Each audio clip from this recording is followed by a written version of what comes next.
नगर निगम के चुनाव पास आने वाले थे। पूरे कानपुर शहर में टिकट को लेकर मारामारी शुरू थी, लेकिन सबसे ज्यादा चर्चा में वार्ड नंबर 40 की सीट थी।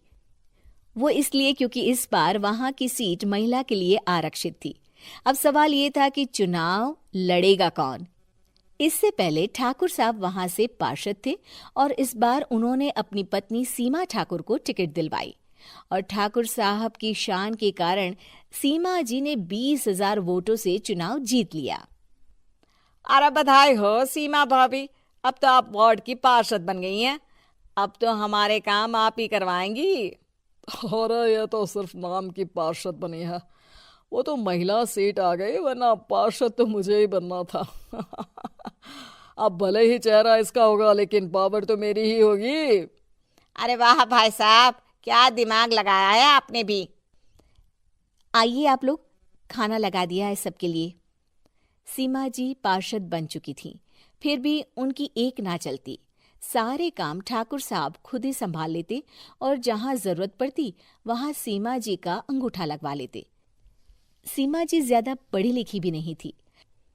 एक दिन ठाकुर साहब और सीमा एक प्रोग्राम में जाते हैं। अरे ठाकुर साहब, आप आ गए। ओहो, पार्षद मैडम भी आ गई हैं। स्वागत है आप दोनों का। लगता है हमारे पार्षद फंड का सही इस्तेमाल हो रहा है। चलिए अब उद्घाटन करते हैं। ये लीजिए ठाकुर साहब कैची, आप ही सबसे पहले प्रवेश कीजिए। सब लोग आगे निकल जाते हैं और सीमा जी पार्षद होने के बावजूद भी पीछे खड़ी रह जाती हैं। वो देखती हैं कि वेलकम बोर्ड पर उनका नाम है, लेकिन महिला होने के कारण कोई उनका सम्मान नहीं कर रहा। अगले दिन एक आदमी उनके घर आता है।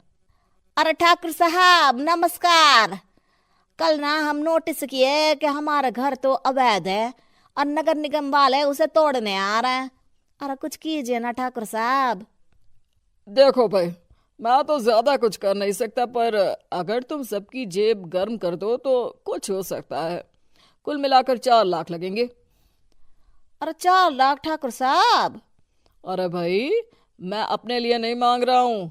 दरोगा है, इंजीनियर बाबू है, बड़े साहब है, सबको देना पड़ता है ना थोड़ा थोड़ा। बोलो है मंजूर? तभी वहां अचानक सीमा जी आ जाती हैं। अरे ये आप क्या कर रहे हैं? पहले इन्हीं लोगों से तो आपने वोट मांगे, अब इनसे ही पैसे ले रहे हो। अरे चुप रहो तुम, तुम्हारा काम है सिर्फ अंगूठा लगाना, तुम वही किया करो। मुझे दूसरे काम तुम मत सिखाओ, समझी? और तुम ना जाओ, अब पैसे लेकर आओ, वरना जेसीबी किसी भी वक्त आती होगी।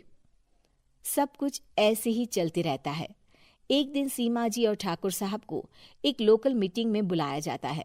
वहां पर कई और अधिकारी लोग भी मौजूद रहते हैं। अब मैं चाहूंगा कि ठाकुर साहब हमारे बीच 2 शब्द कहें। मेरे प्यारे भाइयों और बहनों, आज मेरा सौभाग्य है कि मैं आप सबकी सेवा दिन रात कर पा रहा हूँ। आपने मेरी पत्नी को भारी मतों से जिताया है, इसलिए मैं आप सभी का शुक्रगुजार हूँ।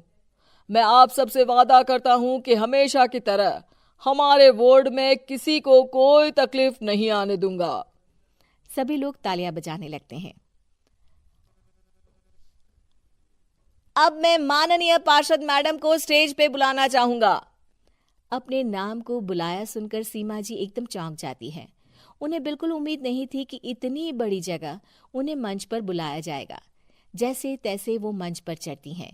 ऊपर जाते ही सीमा जी को सारी पुरानी बातें याद आ जाती हैं कि किस तरह उनके पति उन्हें कभी भी आगे बढ़ने नहीं देते और उनके नाम से गलत काम करते हैं। वो बोलने लगती हैं।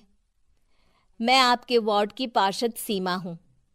आप में से बहुत कम लोग ही मुझे जानते होंगे, क्योंकि इससे पहले मुझे कभी ऐसा मौका ही नहीं मिला। सारे मौके मेरे पार्षद पति यानी आपके ठाकुर साहब ही लेते रहे, लेकिन आज ये मौका मुझे मिला है तो मैं इसे ऐसे ही नहीं जाने दूंगी। मैं आपको ये बताना चाहती हूँ कि आपके ठाकुर साहब मेरे नाम की आड़ में गैर कानूनी काम करते हैं, जिस पर अंगूठों के निशान मेरे होते थे। इसीलिए मैं अपनी गलती मानती हूँ और आज अपने पद से इस्तीफा देती हूँ, ताकि आगे से कोई गलत काम ना हो पाए।